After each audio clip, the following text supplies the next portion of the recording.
सभी को जय श्री राधे, जय श्री कृष्णा। ये सत्संग बहुत ही महत्वपूर्ण है। सभी साधक ध्यान पूर्वक सुने। नाम जप, निरंतरता नाम जप में कमी आने लगना, नाम जप करते हुए मन जलने लगना, नाम जप से अश्रद्धा होने लगना, पहले जैसा नाम जप कर रहे थे वैसा नाम जप ना होना। तो ये जो 5 नामापराध हैं, 5 नामापराध अगर नाम जापक से बनता है तो कहीं न कहीं नाम जप से भक्ति से विमुख होने लगता है। इसलिए इन नामापराधों को ध्यान में रखें।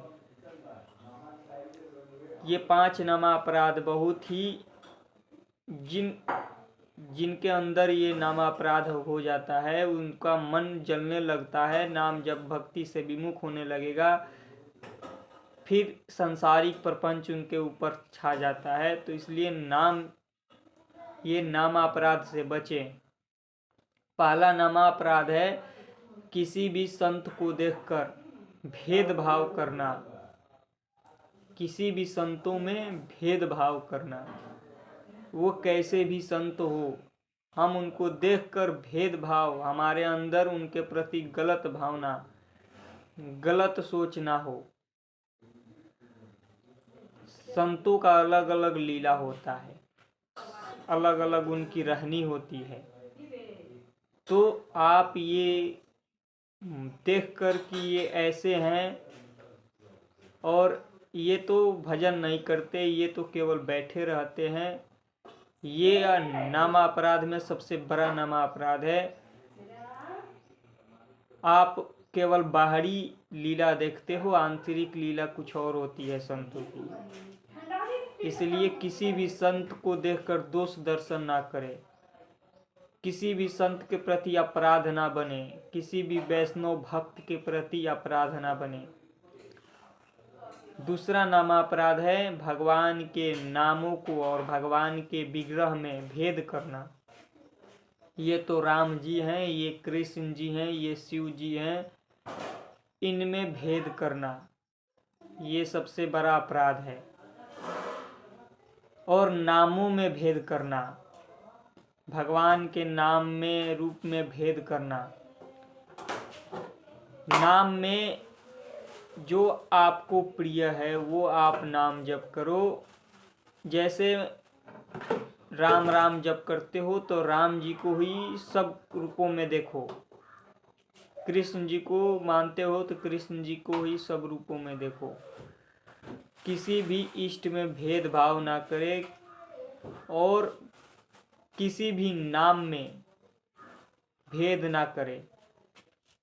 अगर हम राम राम जप करते हैं तो हमारे लिए राम ही सब कुछ है, कृष्ण कृष्ण जप करते हैं तो कृष्ण जी ही सब कुछ है, राधा राधा जप करते हैं तो राधा ही सब कुछ है, वही राम है, वही कृष्ण है, वही। इसलिए निरंतरता नाम जप अगर करना चाहते हो तो किसी भी नाम में भेद ना करें और इष्ट में भेद ना करें। हम जो नाम पकड़ लिए हैं वही हमारे लिए सब कुछ है। तो ये नहीं कि हम इस नाम को जप करते हैं तो फिर इसमें हमारे लिए, अगर राम नाम जप करते हैं तो उसी में हमारी निष्ठा होनी चाहिए, वही हमारे सर्वस्व होना चाहिए और वहीं से हमें सब कुछ प्राप्त हो जाएगा। तीसरा नामापराध है शास्त्रों में और संतों की वाणी में, उनके वाणी को सुनकर और शास्त्रों में कि शास्त्रों में ऐसा होना चाहिए, ऐसे लिखना चाहिए, ऐसा नहीं लिखा गया है, कहीं ना कहीं वो भी ये अपराध से उनका भी ये अपराध बन जाता है जो ऐसे करते हैं। बिल्कुल भी शास्त्रों में लिखी हुई बातों को अपने बुद्धि से, अपने तर्क वितर्क से हम शास्त्रों में लिखी हुई बातों को समझ सकते हैं और उसका भेद जान सकते हैं।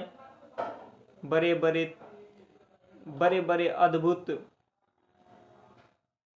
जो महान कोटि के संत हुए, वो भी शास्त्रों का सार नहीं जान पाए, तोर नहीं जान पाए उनके अंदर का। तो अपनी बुद्धि से ही ये ना देखें कि शास्त्रों में लिखा है ये सही है, ऐसा लिखा होना चाहिए, ऐसा नहीं लिखा है।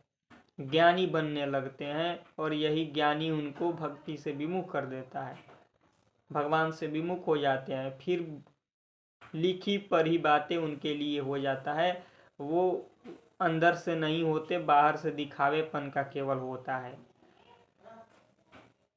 तीसरा अपराध ये है, किसी भी शास्त्रों में लिखी हुई बातों को और किसी भी संत के मुख से निकला हुआ, संत जो बोल दिए हैं कि ऐसा, तो हम उनके वाणी को इधर उधर ना करें।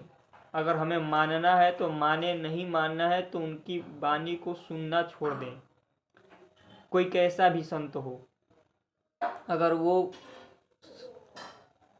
सत्संग कर रहा है, किसी को मार्गदर्शन दे रहा है, तो हमें अगर सुनना है उनकी वाणी, हमारे लिए लाभदायक है, हमारे लिए है, तो हम सुने, वरना उनसे अलग हो जाएं।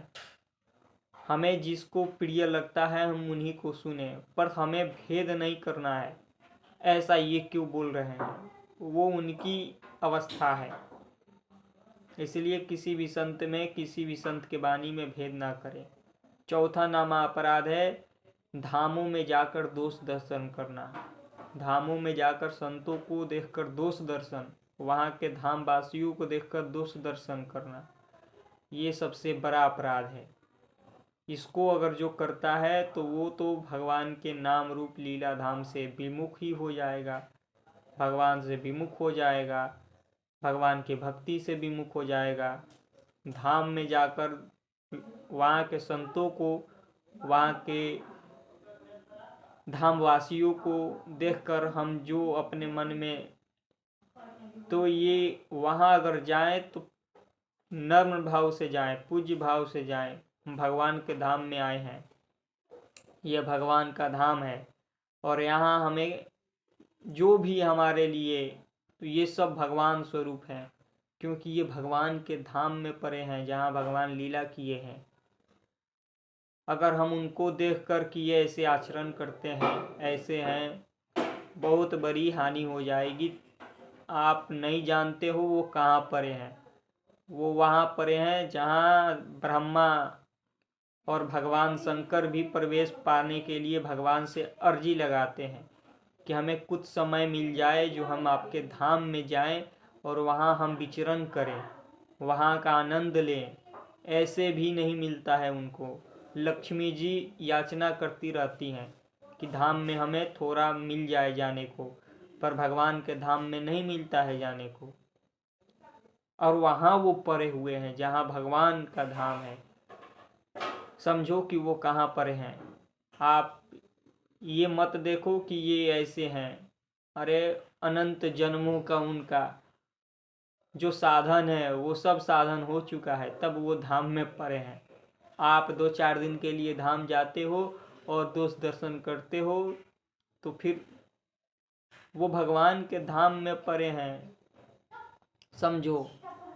इसलिए धाम वासियों का और धाम में रहने वाले संतों का कभी दोष दर्शन ना करें।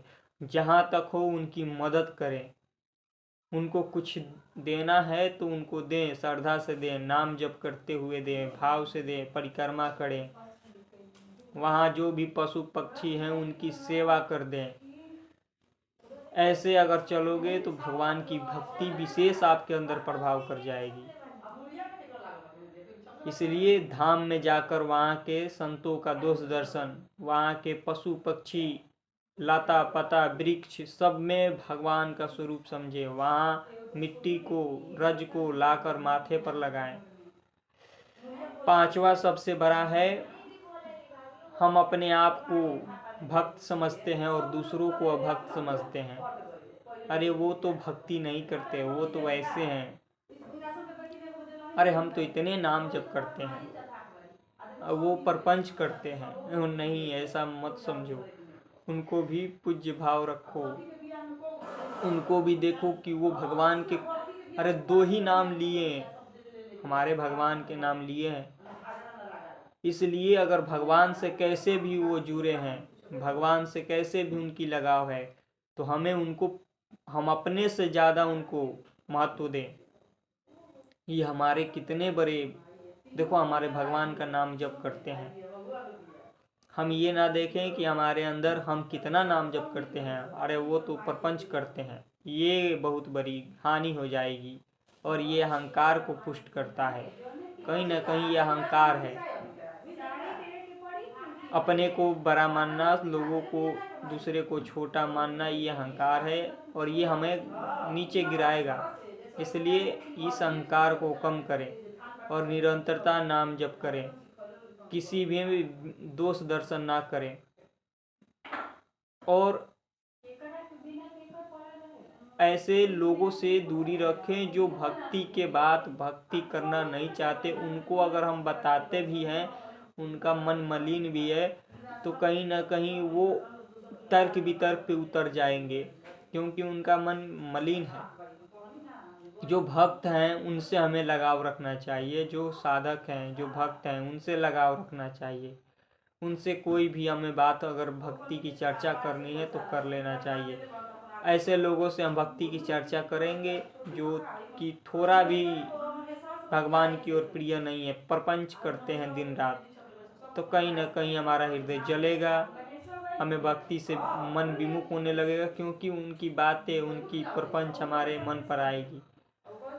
ऐसा वो क्यों कहे, ऐसा वो क्यों किए, यही हमें भक्ति से विमुख करेगा। इसलिए इसको ध्यान रखें, किसी के पास बैठें, किसी के पास कहें तो उतना ही हमें कहना है जितना से हमें हमारे भक्ति पर कोई प्रभाव ना पड़े।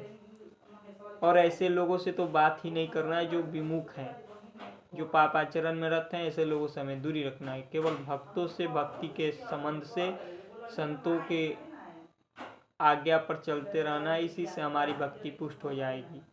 और दोष दर्शन करना बंद कर दें, पाप आचरण करना बंद कर दें, सब में भगवान का दर्शन करें, सब में।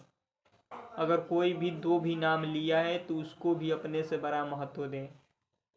जय श्री राधे।